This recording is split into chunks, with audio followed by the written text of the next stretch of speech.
What if I told you that 99% of people who use weed are completely wasting its spiritual potential? That there's a lost way of using this plant that Carl Jung discovered, but was deliberately hidden from the modern world? You probably use cannabis to relax, have fun, or escape reality. But Jung knew something that would completely change your perspective. Marijuana isn't just a recreational drug.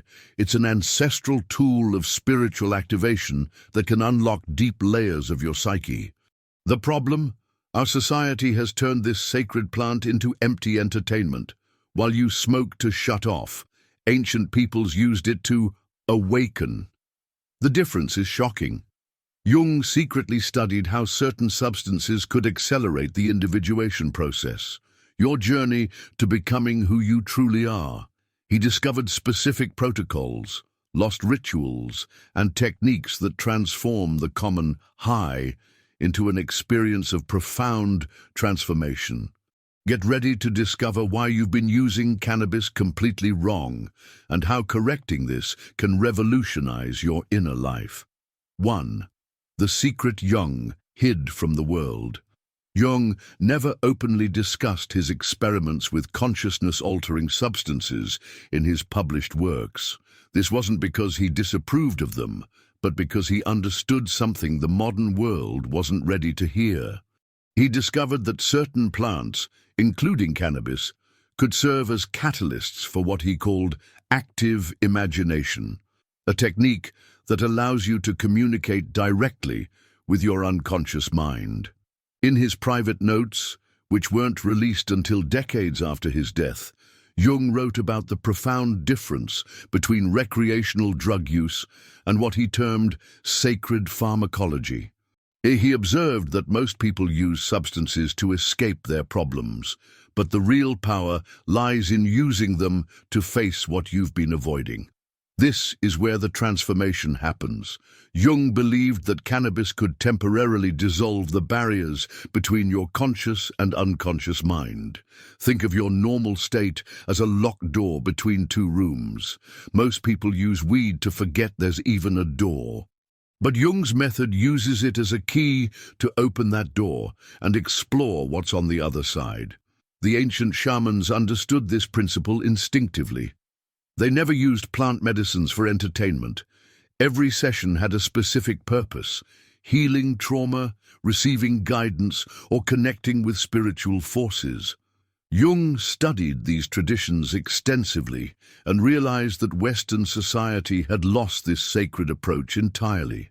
What makes this even more fascinating is that Jung connected cannabis use to his theory of the collective unconscious.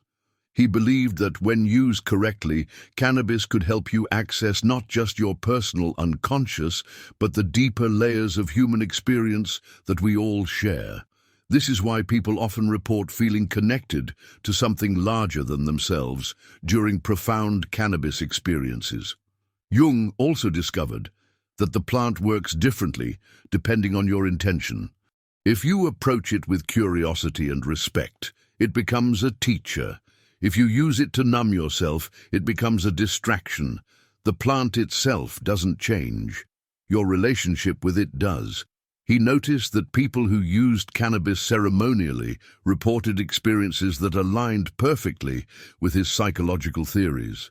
They encountered archetypal figures, received symbolic messages, and gained insights into their personal development. These weren't hallucinations. They were communications from the deeper layers of the psyche. Jung kept these discoveries private because he knew society would misunderstand them. In his time, and even now, talking about the spiritual potential of illegal substances was career suicide. But he continued his research in secret, developing protocols that could maximize the therapeutic and spiritual benefits while minimizing the risks. The tragedy is that this knowledge has been almost completely lost. Modern cannabis culture focuses entirely on the recreational aspects, getting high, having fun, escaping stress. But Jung's approach transforms the experience into something much more profound, a journey of self-discovery that can accelerate your psychological and spiritual development. This is why most people feel like their cannabis use eventually becomes empty or repetitive. They're using a powerful spiritual tool for mundane purposes. It's like using a telescope to look at your feet instead of the stars. The tool works perfectly. You're just pointing it in the wrong direction. Jung's secret wasn't just about cannabis. It was about approaching any consciousness-altering experience with intention, respect, and proper preparation. He developed specific techniques for entering altered states safely and productively. These methods could transform your relationship with the plant from casual recreation into profound spiritual practice. 2. Why your high is actually a waste. Every time you light up just to chill or have a good time, you're missing the most powerful opportunity the plant offers. Jung understood that cannabis naturally puts your mind into what he called a liminal state, a threshold between ordinary consciousness and deeper awareness. Most people waste this precious window by filling it with distractions. Think about your typical cannabis session. You probably put on music, watch movies, play video games, or scroll through your phone. These activities keep your conscious mind busy and prevent you from accessing the deeper layers that the plant has opened up. It's like having a direct line to your unconscious mind and then putting it on hold to watch Netflix. Jung observed that cannabis naturally quiets the inner critic, that voice in your head that constantly judges, analyzes, and worries. This is actually the plant's greatest gift, but most people don't realize it's happening. Instead of using this mental quiet to explore their inner world, they fill the silence with external stimulation. When your inner critic is quiet, your unconscious mind finally has space to communicate with you. This is when insights emerge, creative solutions appear, and emotional healing can occur. But if you're distracted by entertainment, you miss all of these messages. Your unconscious mind is trying to show you something important, but you're not paying attention. Jung also noticed that people who use cannabis recreationally often report feeling paranoid or anxious. He realized this wasn't actually paranoia. It was their unconscious mind trying to bring repressed fears and unresolved issues to their attention. Instead of working through these feelings, most people try to distract themselves from them. This creates a cycle where cannabis becomes less and less effective over time. Your tolerance isn't just physical, it's psychological. Your mind learns to expect distraction during the experience, so the deeper benefits become inaccessible. You need more and more of the substance to achieve the same superficial effects, while the spiritual benefits disappear entirely. Jung discovered that the quality of your cannabis experience directly reflects the quality of your intention. If you approach it with a clear purpose, whether that's creative inspiration, emotional healing, or spiritual insight, the plant responds by facilitating that goal. But if you approach it with no purpose beyond getting high, that's exactly what you get, a meaningless, altered state. The ancient traditions understood this principle completely. They never used sacred plants casually. Every session began with setting an intention, creating the right environment, and preparing mentally and emotionally for the experience. They treated the plant as a teacher, not as entertainment. Modern recreational use completely inverts this relationship. Instead of asking the plant what it has to teach you, you demand that it provide you with a specific feeling. Instead of surrendering to the experience, you try to control it. Instead of listening, you seek distraction. Jung also observed that recreational users often experience what he called spiritual hunger, a feeling that something is missing from their lives despite having access to pleasure and entertainment. This hunger is actually your soul calling for the deeper experiences that cannabis could provide, but that recreational use doesn't deliver.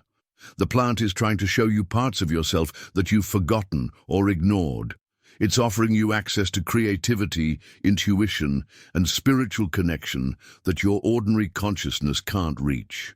But when you use it recreationally, you're essentially telling the plant to shut up and just make you feel good. This is why many long-term recreational users eventually feel empty or disappointed with their cannabis experiences.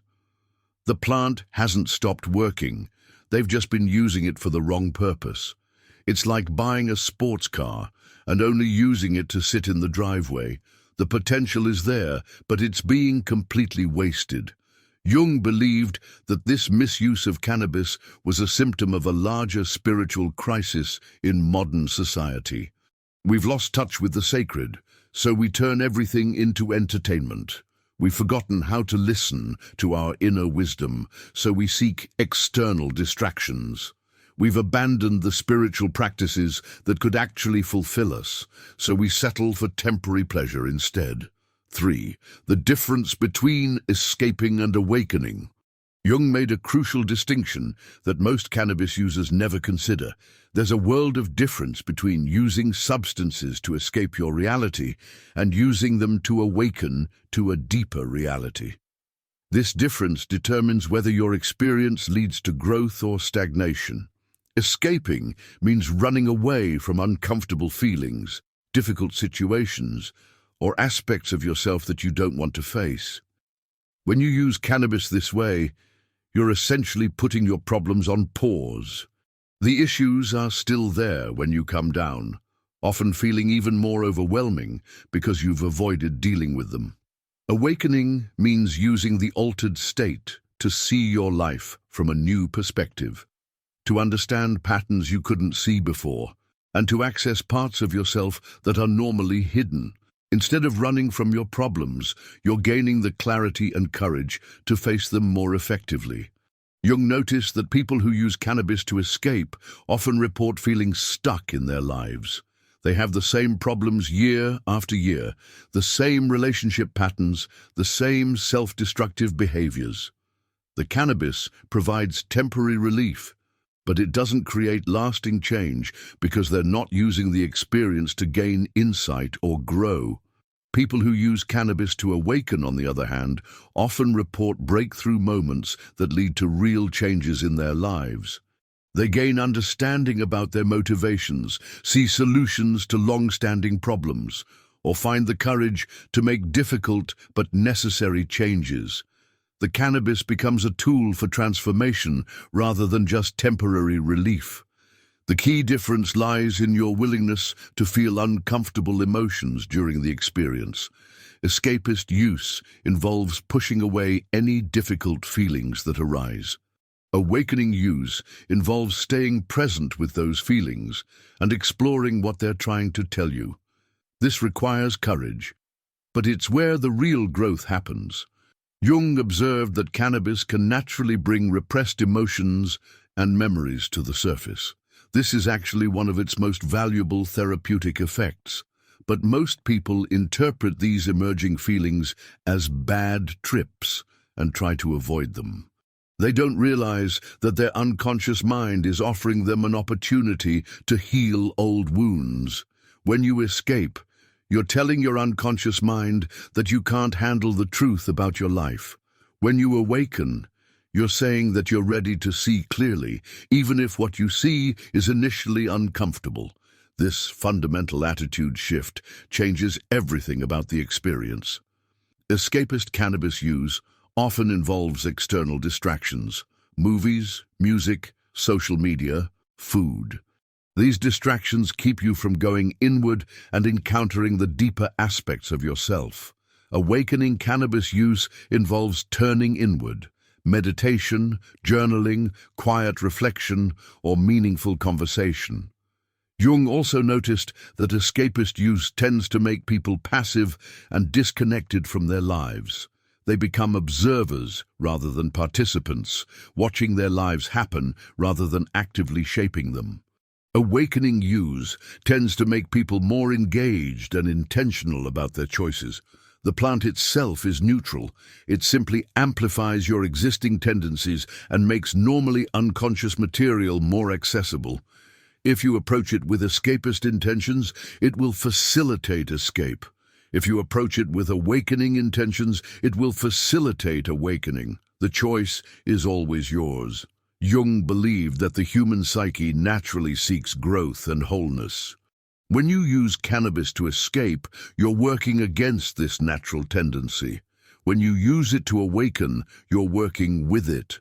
This is why awakening use feels more satisfying and meaningful, even when it's more challenging. Escapist use often leads to tolerance, dependence, and diminishing returns. Your mind adapts to the escape pattern and requires more and more stimulation to achieve the same effect. Awakening use tends to become more powerful over time because you're developing your capacity for insight and self-awareness. The ancient shamanic traditions understood this principle completely.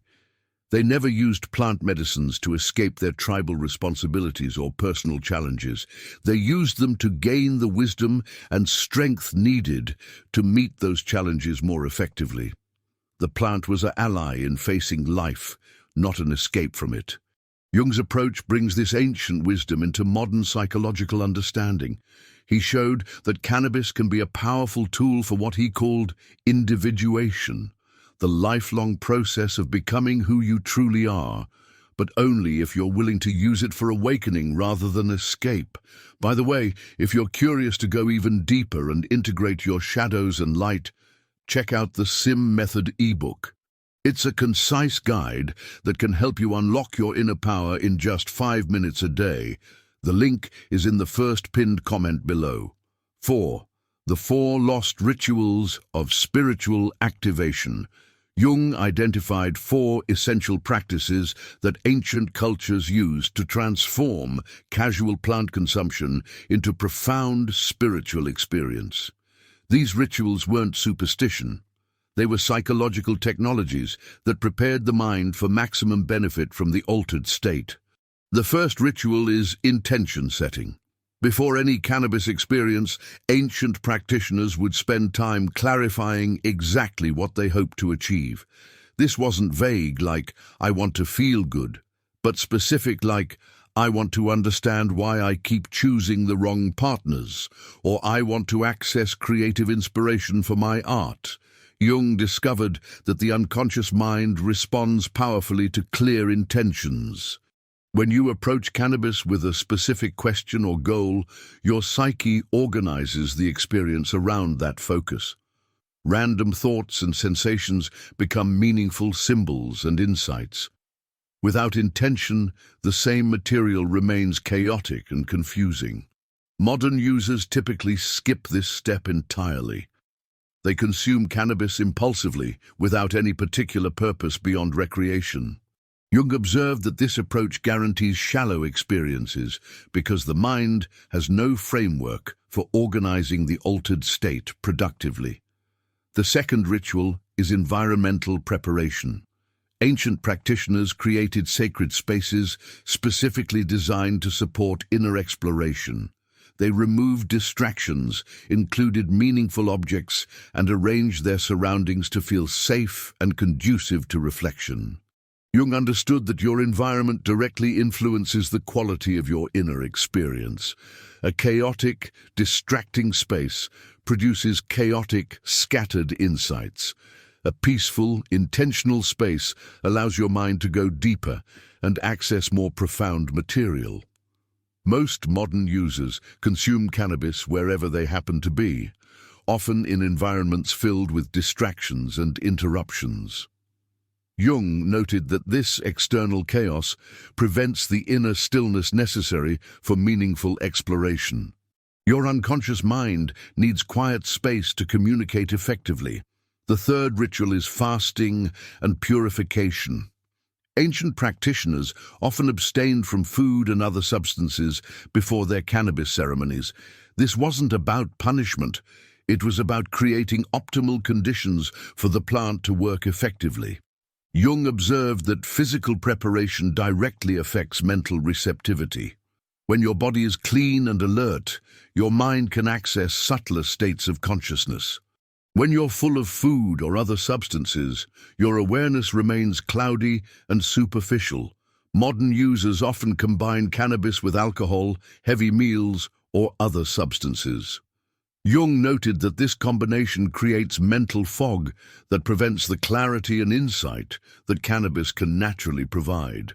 The plant works best when it's the only consciousness-altering substance in your system. The fourth ritual is integration practice. Ancient practitioners never ended their plant experiences abruptly. They included specific practices for processing and applying whatever insights they received during the altered state. Jung discovered that integration is where the real transformation happens. The insights you gain during the cannabis experience are just the beginning. If you don't consciously work with this material afterward, it remains isolated from your everyday awareness and doesn't create lasting change. This ritual often involved journaling, art, movement, or discussion with trusted guides. The goal was to translate the symbolic language of the unconscious into practical understanding that could guide future decisions and actions. Modern users typically return immediately to normal activities after their cannabis experiences. They might remember having interesting thoughts or feelings, but they don't do the work necessary to integrate these insights into their actual lives. Jung observed that this approach wastes most of the experience's transformational potential. Jung also noted that these four rituals work synergistically. Each one amplifies the effectiveness of the others. Intention setting focuses your mind. Environmental preparation supports inner exploration. Physical purification enhances mental clarity. And integration practices translate insights into lasting change. When all four rituals are present, cannabis becomes a powerful catalyst for psychological and spiritual development. When they're absent, cannabis remains a pleasant but ultimately meaningless recreational activity. The plant itself hasn't changed, only your approach to it. Jung spent years studying why these rituals were so universal across different cultures and time periods. He concluded that they address fundamental aspects of human psychology that don't change based on culture or era. The rituals work because they align with how the human mind actually functions during altered states of consciousness. 5. How your mind sabotages your own evolution. Jung discovered that the human psyche has built-in resistance mechanisms that actively prevent psychological growth and spiritual development. These defenses are so subtle that most people never recognize them, especially during cannabis experiences when they could be most transformative. Your ego structure, the part of your personality that maintains your sense of identity, sees profound change as a threat to its existence. Even positive transformation feels dangerous because it means letting go of familiar patterns and beliefs. So your mind creates elaborate strategies to avoid the very insights that could set you free. The most common sabotage mechanism Jung observed was distraction addiction. The moment cannabis opens your mind to deeper awareness, your ego floods your consciousness with trivial thoughts, random memories, or urgent desires for entertainment. These distractions aren't random. They're specifically designed to pull you away from meaningful exploration. Jung noticed that people often report their minds becoming extremely busy during cannabis experiences. They jump from thought to thought, without staying with any single insight long enough for it to develop into understanding. This mental hyperactivity isn't a side effect of the plant. It's your ego's defense against transformation. Another sabotage strategy is emotional overwhelm. When cannabis brings repressed feelings to the surface, your mind often responds by amplifying them to an unbearable degree. This creates the impression that exploring your inner world is dangerous or unpleasant, encouraging you to avoid deeper work in the future. Jung observed that this overwhelming isn't natural. It's your psyche's way of maintaining the status quo. The emotions themselves aren't the problem. The problem is your mind's refusal to process them gradually and constructively. Instead, it dumps everything at once, creating chaos instead of healing. Your mind also sabotages growth through what Jung called spiritual materialism. This happens when you become attached to the insights themselves, rather than applying them to create real change. You collect interesting realizations like trophies, but you don't do the difficult work of actually transforming your life based on what you've learned. Jung noticed that many people become addicted to the feeling of having insights without ever acting on them. They convince themselves that understanding their problems is the same as solving them. This creates an illusion of progress while maintaining all the same destructive patterns. Another subtle sabotage mechanism is premature integration. Your mind tries to fit new insights into your existing belief system instead of allowing those beliefs to be genuinely challenged. You interpret everything through your current understanding, which prevents you from seeing anything truly new. Jung observed that real growth requires what he called holding the tension of opposites. This means staying present with conflicting ideas or feelings without immediately resolving the discomfort. But your mind wants quick resolution, so it forces premature conclusions that eliminate the creative tension necessary for transformation. Your social programming also sabotages spiritual development during cannabis experiences. You've been conditioned to believe that altered states are inherently suspicious or dangerous. Even when you're having profound insights, part of your mind dismisses them as just the drugs talking. Jung noted that this skepticism isn't rational evaluation. It's cultural conditioning that prevents you from trusting your own direct experience. Your mind has been trained to value external authority over inner knowing, so it automatically discredits insights that come through non-ordinary consciousness. The most devastating sabotage mechanism Jung identified was the comfort trap. Once you start having meaningful cannabis experiences, your ego tries to turn them into a new comfort zone. Instead of continuously pushing your boundaries and exploring new territories, you repeat the same patterns that felt safe and familiar. Jung observed that people often find one type of insight or experience that feels manageable, then spend years having variations of the same realization without ever going deeper. They mistake familiar territory for progress, avoiding the unknown regions where real transformation occurs. Your mind also sabotages growth through spiritual bypassing. This happens when you use cannabis insights to avoid dealing with practical life challenges. You convince yourself that you've transcended mundane concerns, but you're actually using spiritual concepts to avoid responsibility and difficult emotions. Jung saw this as one of the most dangerous traps because it feels so enlightened. You think you're evolving, but you're actually using spiritual concepts to maintain psychological immaturity. Real growth requires integrating higher insights with practical competence in everyday life.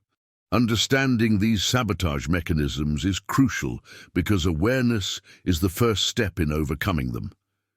Jung developed specific techniques for recognizing when your mind is resisting growth and methods for working through that resistance constructively. 6. The Jung Protocol, Preparation for Transformation. Jung developed a comprehensive approach to cannabis use that maximizes therapeutic benefit while minimizing psychological risks. This protocol isn't just about having better experiences. It's about using those experiences to create lasting positive change in your life. The protocol begins 24 hours before your cannabis session with what Jung called psychological clearing. This involves identifying any major stressors, unresolved conflicts, or emotional issues that might interfere with your ability to explore inner territory safely and productively. Jung observed that cannabis amplifies whatever psychological material is already present in your consciousness. If you approach the experience while carrying heavy emotional baggage or external stress, those issues will dominate the session and prevent deeper exploration. Clearing work creates space for more meaningful material to emerge. This clearing process involves honest self-assessment about your current mental and emotional state. Are you using cannabis to escape from problems you should be facing directly? Are you carrying resentment, anxiety, or depression that needs attention? Jung insisted on addressing these issues before entering altered states, not during them. The next phase is intention crystallization. Jung discovered that vague intentions produce vague results, while specific intentions create focused, meaningful experiences. This process involves identifying exactly what you hope to accomplish during your session and why that goal matters to your overall development.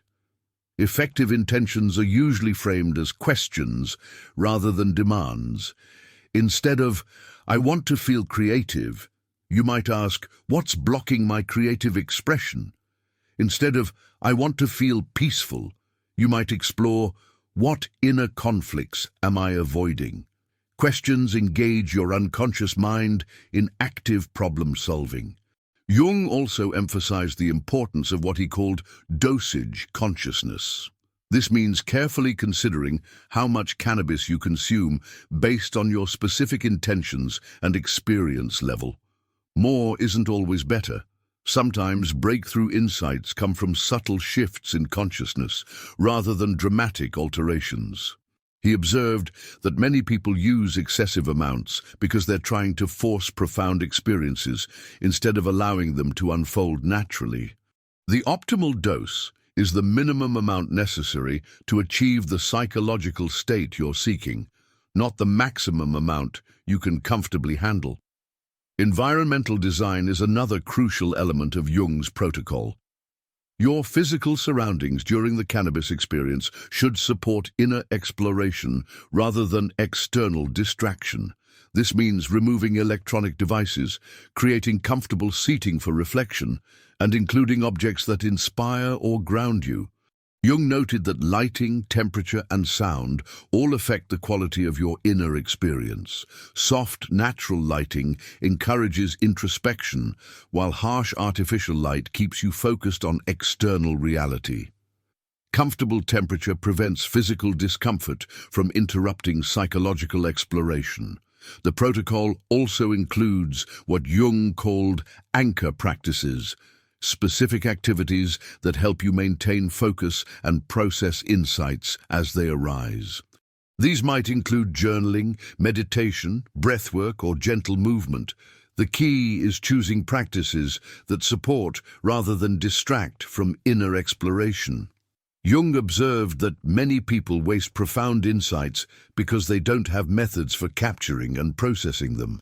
Anchor practices provide structure for working with the material that emerges during altered states, ensuring that insights translate into practical understanding. Timing is also crucial in Jung's protocol. He recommended scheduling cannabis experiences when you have adequate time for both the session itself and the integration period afterward. Rushing into normal activities immediately after profound insights prevents proper processing and wastes the transformational potential. The protocol includes specific guidelines for different types of intentions. Creative exploration requires different preparation than emotional healing or spiritual insight. Jung developed variations of his basic approach tailored to different goals and psychological needs. Safety considerations are woven throughout the protocol. Jung insisted that consciousness exploration should never be undertaken lightly or impulsively. Proper preparation includes ensuring you have trusted support available if needed, and creating conditions where you can surrender to the experience without external demands or responsibilities.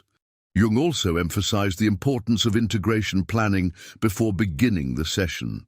This means deciding in advance how you'll work with whatever insights or experiences arise. Will you journal about them? Discuss them with a trusted friend or therapist? Take specific actions based on what you learn. The protocol concludes with what Jung called return practices, specific activities that help you transition back to ordinary consciousness while maintaining connection to any insights you've received.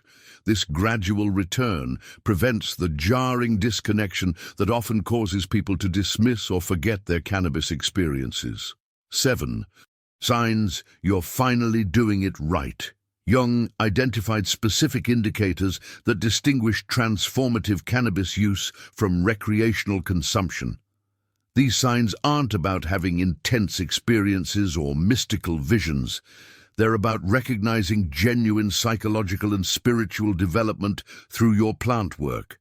The first sign is increasing comfort with difficult emotions during your sessions. Instead of avoiding uncomfortable feelings that arise, you find yourself curious about what they're trying to communicate.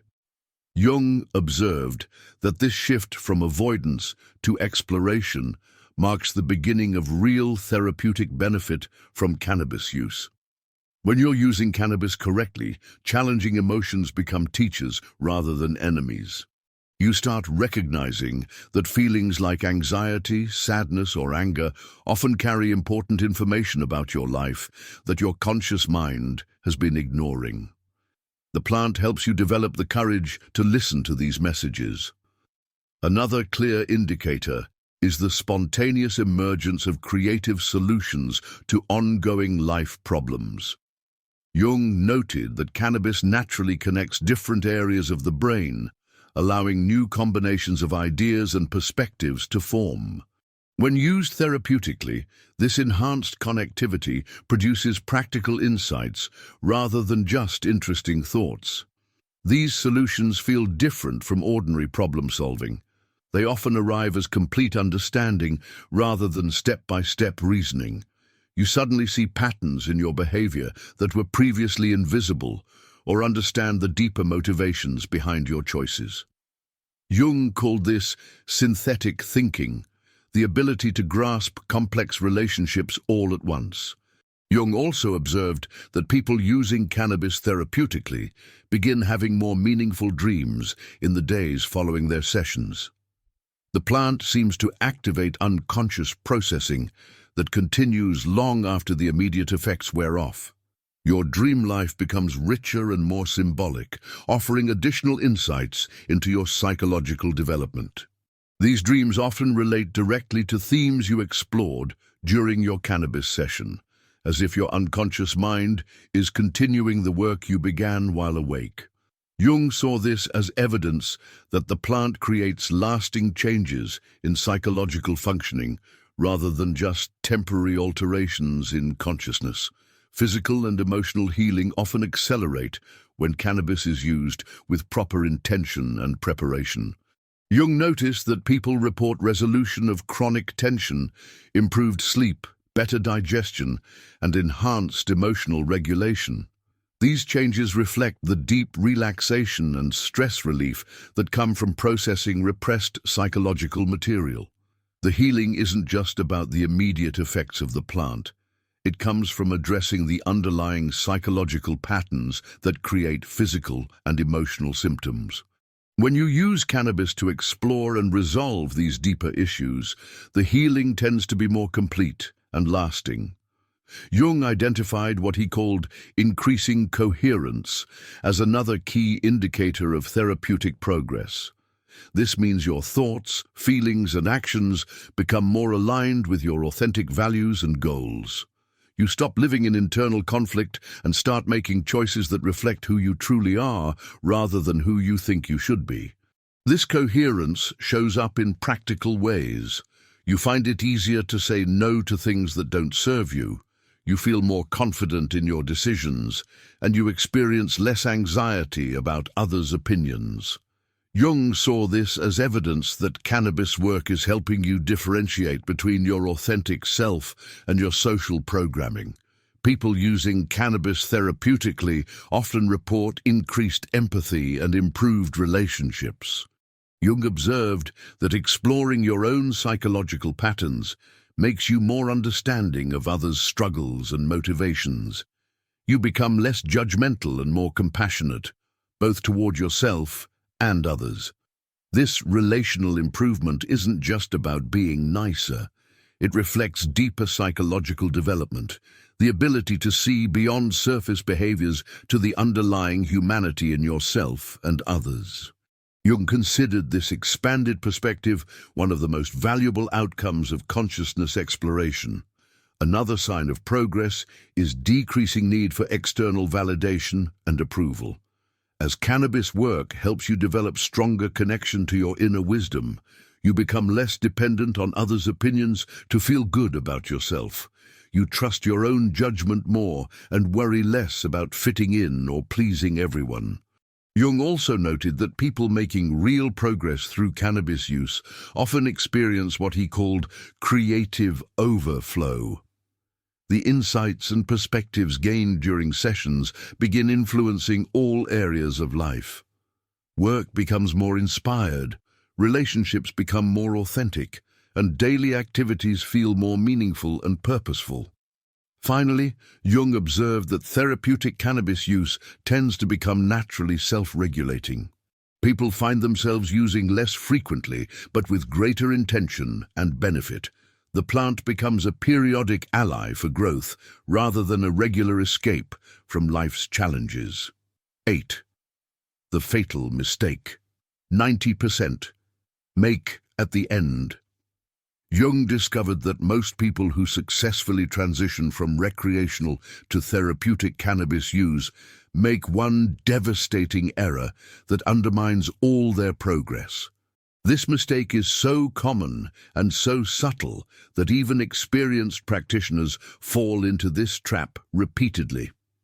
The fatal mistake is treating profound insights as permanent achievements instead of temporary glimpses of possibility.